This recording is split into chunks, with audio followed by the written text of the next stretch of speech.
இன்று நோன்பு மாதத்தின் புனித ரமலான் மாதத்தின் 27ஆம் நோன்பிடைய இரவு. இந்த இரவு மிக புனிதமாக கருதப்படுகிறது. இந்த இரவிலே அதிக அளவான அமல்களையும் இபாதத்துகளையும் அதிகமாக செய்வார்கள். அதிகப்படியான இமாம்களின் கருத்துப்படி ஒரு புனிதமான இரவாக கருதப்படுகிறது. இந்த இரவிலே நான் ஒரு முக்கியமான ஒரு துவாவையும் அதே நேரம் ஒரு பதுவாவையும் செய்தேன்.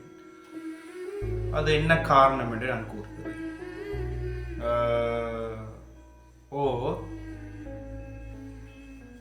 இந்த இரவுக்காக நான் வெயிட் பண்ணி கொண்டிருந்தேன். இந்த இரவிலே ஒரு வீடியோ பதிவொன்றை போடுவோம் என்று. ஆனால் இந்த சம்பவம் நடந்தது ரமலான் மாதத்திற்கு முன்பு, நோன்பிற்கு முன்பு தான் இந்த சம்பவம் நடந்தது. நான் இந்த இரவு வரும் வரைக்கும் வெயிட் பண்ணி கொண்டிருந்தேன். இந்த இரவிலே நான் இது சம்பந்தமாக ஒரு துவாவை கேட்க வேண்டும், அதே நேரம் ஒரு பதுவாவையும் செய்ய வேண்டும். செய்துவிட்டு அதனை தெளிவுபடுத்தவும் வேண்டும் என்பதற்காக நான் கொஞ்ச நாள் காத்திருக்க வேண்டியிருந்தது. நோன்பிற்கு முன்பு, ரமலான் மாதத்திற்கு முன்பு கவுன்சிலிங்காக வேண்டி ஒரு பெண்ணை அழைத்து வந்திருந்தார்கள். அந்த பெண்ணுடைய வயது 24. சிவியர், அதாவது வெரி மேஜர் டிப்ரெஷன் என்று சொல்வோம், ஆளாகி அந்த பெண் ஒரு தற்கொலை செய்து கொள்வதற்கு எத்தனையோ தடவைகள் ட்ரை பண்ணியிருக்கிறார். ட்ரை பண்ணி ஒரு மாதிரி அவருடைய தாய் தந்தையர் அவை காப்பாற்றி கவுன்சிலிங்காக கூட்டிக் கொண்டு வந்திருந்தார்கள். அப்பொழுது நான் அவர்களுக்கு தேவையான கவுன்சிலிங்கை வழங்கிவிட்டு, அந்த பெண்ணுக்கு கவுன்சிலிங் மட்டும் போதாது, அவர் கட்டாயம் மெடிசின்ஸ், இது சம்பந்தமான மெடிசின்ஸ் தேவை என்பதற்காக வேண்டி சைக்காட்ரிஸ்ட் டாக்டர் ஒன்றிற்கு நான் அது சம்பந்தமாக கடிதத்தை எழுதி ரிஃபர் பண்ணி அந்த பெண்ணையும் அந்த தாயையும் அந்த சைக்காட்ரிஸ்ட் டாக்டரிடம் செல்லுமாறு நான் பணித்தேன். ஏனென்றால் அந்த பெண்ணுக்கு முதலில் தேவைப்படுவது மெடிசின்ஸ். அதன் பிறகுதான் கொஞ்சம் கொஞ்சமாகத்தான் அவர் கவுன்சிலிங்கு கொண்டு போகணுன்றது தான் நியதி. என்ன சம்பவம் என்று பார்ப்போம். என்னவென்றால், அந்த பெண் திருமணம் செய்த கணவர், அந்த பெண்ணின் கணவர், அவருக்கு வயது 28. அவர் ஒரு ஃபாரின் கண்ட்ரிக்கு போகிறதுக்காக வேண்டி அந்த பெண் அவருடைய நகைகள் எல்லாத்தையுமே விற்று தேவையான எல்லாம் செஞ்சு கொடுத்து, ஏண்ட மாப்பிள்ளை, ஏண்ட கணவர் நல்ல போயிட்டு நல்லா இருந்துட்டால் எங்களை நல்லா பார்ப்பார், எங்களை நல்லா கவனித்து கொள்வார், என் குடும்பம் நல்லா வந்துடும், என் பிள்ளைகள் நான் நல்லபடியாக வளர்த்து கொள்ளலாம் என்றதானே ஒரு மனைவியினுடைய எதிர்பார்ப்பு. சரியா? அப்போ அந்த மனைவிக்கு, அந்த பெண்ணுக்கு கொடுத்த அவங்களோட வீட்டில் கொடுத்த தங்க நகைகள் எல்லாத்தையுமே அவள் ஈடு வச்சு அந்த கணவரை ஒரு ஏஜென்சி மூலம் அவர் ஆசைப்பட்ட ஒரு நாடுக்கு பெரிய ஒரு தொகை கொடுத்து அனுப்புகிறார். சரி, இவ்வளவுக்கும் 2 குழந்தைகள் இருக்கிறாங்க. அந்த பெண்ணுக்கு 2 குழந்தைகள். அந்த கணவரும் போயிட்டு ஒரு 2-3-4 மாதங்கள் ஒர்க் பண்ணுறார், வீட்டுக்கு பணம் அனுப்புகிறார், சரி அனுப்புகிறார். குறிப்பிட்ட காலத்துக்கு பிறகு அந்த பெண்ணோட அந்த கணவர் பேசுறது, கதைக்கிறது, ஃபோன் பண்ணுறதெல்லாம் குறைஞ்சு கொண்டே போகுது.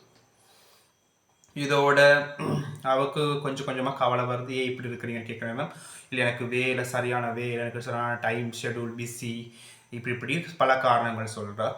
போக போக போக எனக்கு ஒழுங்காக வேலை, எனக்கு ஒழுங்காக சம்பளம் கிடைக்கிது, இல்லை அனுப்பி கொள்ளவும் இயலாது அப்படின்னு சொல்லி நிறைய காரணங்கள் சொல்கிறார். இவ இயலாத மாட்டில் இவங்க கொஞ்சம் சந்தேகம் வருது.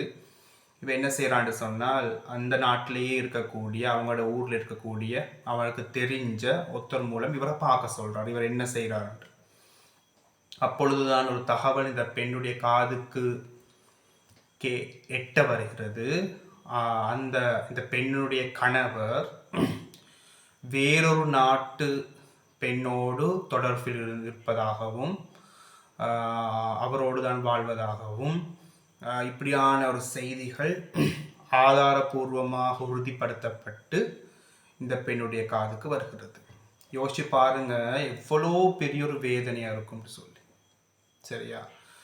தாண்ட திருமணத்துக்கு தாண்ட தாய் தந்தையர் தந்த நகைகள் எல்லாத்தையுமே விற்று தாண்ட கணவரை முழுமையாக நம்பி அவர்தான் வாழ்க்கைன்னு எல்லாம் இருந்து தனது தாய் தந்தையரையும் அவங்க விற்க வாழன்னு சொல்லுவாங்க தானே, அதையும் எதிர்த்து என கணவர் போயிட்டு நல்லா சம்பாரிச்சிட்டா நகைகள் பொருள்வாலும் வாங்கிக்கொள்ளும், என குழந்தைகளை வளர்த்துக்கொள்ளணும், ஒரு வீடு கட்டிக்கொள்ளணும் அப்படின்ற ஒரு எண்ணத்தில் தானே அந்த பெண் தன்னோட கணவரை முழுமையாக நம்பி அவட முழு நகைகளையும் இழந்து சொத்துக்களையும் இழந்து அந்த கணவர் அனுப்பிப்பான். ஆனால் அங்கே போனவன் என்ன செஞ்சான்? போனவன் அவனுக்கு அதை பற்றி எந்த கணக்கும் இல்லாமல் வேறொரு பெண்ணோட தொடர்புல இருந்து அவனுக்கு அங்கே அது சம்பந்தமான களியாட்டங்களும் இதுகளும் தான் வாழ்க்கையாக போய்விட்டது. இதை கேள்விப்பட்டுடனே அந்த பெண்ணுக்கு ஏற்பட்ட அந்த அதிர்ச்சி, அந்த அந்த டிப்ரெஷன் ஹை லெவல் இன்றைக்கு அந்த பெண்ணை ஒரு மெடிசின்ஸ் எடுக்கக்கூடிய அளவுக்கு மன ரீதியான பாதிப்புக்கு கொண்டு போய் உள்ளது. இது அந்த தாய் தந்தையர் சொல்கிற நேரம் அந்த தாய் அழுகிற அழுகை கொஞ்ச நெஞ்சம் அல்ல. இதுதான் நான் இதை கேட்டுவிட்டு உண்மையாகவே இது மாதிரி நிறைய கேசஸ் ஹேண்டில் பண்ணிக்கிறேன். கஷ்டப்பட்டு ஒரு மனைவி தாண்ட கணவர் தான் உலகம், அவர்தான் எல்லாம்ன்றதை நம்பி எல்லா நகைகளையும் இழந்து கணவராக வெளிநாட்டுக்கு அனுப்பி வச்சால் அங்கே போனவன் அவனுக்கு அங்கே போனதுக்கு போகிற பொண்டாட்டியும் மறந்து புள்ளோகளையும் மறந்து எல்லாத்தையும் மறந்து அவனுக்கு ஒரு வேறொரு ஃபன், அங்கே போனப்போ அவன் வேறொரு லோகத்தில் தான் அவன் வாழ்கிறான். இதனால தான் நான் இது சம்பந்தமாகத்தான் ஒரு துவாவை கேட்டேன் இன்றைய இரவில். என்ன துவான்னு சொன்னால், இறைவா, இது போல ஏமாற்றமடைந்து துன்பமடைந்து கஷ்டப்படக்கூடிய பெண்களுக்கு பரக்கத்தான வாழ்க்கையை கொடுப்பாயாக. அவங்களோட வாழ்க்கைக்கு தைரியத்தை கொடுக்கணும், அவங்க முன்னேறணும், அவங்களுக்கு மன உறுதியை கொடுப்பாயாக, மனதைரியத்தை கொடுப்பாயாக, தன்னம்பிக்கை கொடுப்பாயாகண்டு இப்படி பாதிக்கப்பட்டிருக்கூடிய பெண்கள், அது எந்த மத இனம்னாலும் பரவாயில்ல, யாராக இருந்தாலும் பரவாயில்ல, அந்த பெண்களுக்கு துவாவையும் இந்த மாதிரியான கேடுகட்ட வேலைகளை செய்யக்கூடிய, இந்த மாதிரியான ஒழுக்கமற்ற முறையில் வாழக்கூடிய, இந்த மாதிரியாக இருக்கக்கூடிய கேடுகட்ட ஆண்களுக்கு, இந்த கணவன்களுக்கு நாசமா போகட்டும் என்று பதுவாவையும் இன்றைய நாள் நான் செய்தேன். ஏனென்றால் அந்த வேதனைப்படக்கூடியது தான் வருத்தம் தெரியும். சரி, நான் ஒன்றை மட்டும் சொல்கிறேன். ஒரு கணவனுக்கு துரோகம் செய்யக்கூடிய மனைவிக்கு துரோகம் செய்யக்கூடிய கணவனும் நிச்சயமாக சந்தோஷமாக வாழவே முடியாது. அதுக்குரிய தண்டனை நிச்சயமாக கிடைக்கும். அது எங்கள் கண்முன்னுக்கு எத்தனையோ சம்பவங்களை பார்த்திருக்கிறோம், கேட்டிருக்கிறோம், நடந்து கொண்டும் இருக்கிறது. சரி, உங்களுக்கு ஒருத்தரோட வாழ பிடிக்கலன்னு சொன்னால் நீங்கள் அவங்களுக்கு துரோகம் பண்ண தேவையில்லை. அவங்கள்ட்டையே நீங்கள் ஓப்பனாக சொல்லிட்டு எனக்கு உன்னோட வாழறது பிடிக்கல, உன்னை பிடிக்கலன்னு சொல்லிட்டு நீங்கள் பிரிந்து விடலாமே. எதற்காக வேண்டி நம்ப வைத்து களை தறுக்கிறீங்க? எங்கதான் தேவைப்படாது. நான் பெண்களுக்கு முக்கியமாக சொல்லிக்கொள்ள விடியும், பெண்களே நீங்கள் நல்லவோட கல்வியை ஆயுதமாக பிடிச்சி கொள்ளுங்க. கல்வி ஆயுதமாக பிடிச்சி கொள்ளுங்க. நல்லா படிங்க. படித்து நீங்கள் ஒரு கவர்மெண்ட் ஜாபோ ப்ரைவேட் ஜாப்னு மட்டும் இல்லை, உங்களுக்கான ஒரு சுய தொழிலை உருவாக்குங்க. யூனிவர்சிட்டி போங்க, காலேஜுக்கு போங்க. அது மட்டும் இல்லைம்மா, நீங்கள் கட்டாயம் ஒரு சுய தொழில், அப்படி போகாதவங்களும் படித்த ஒரு சுய தொழில் செய்யுங்க. உங்களுக்குன்னு ஒரு தொழில் உருவாக்குங்க. அது உங்களுக்கு தைரியத்தை தரும். யாரையும் நம்பி நீங்கள் வாழ வேண்டிய அவசியம் வராது.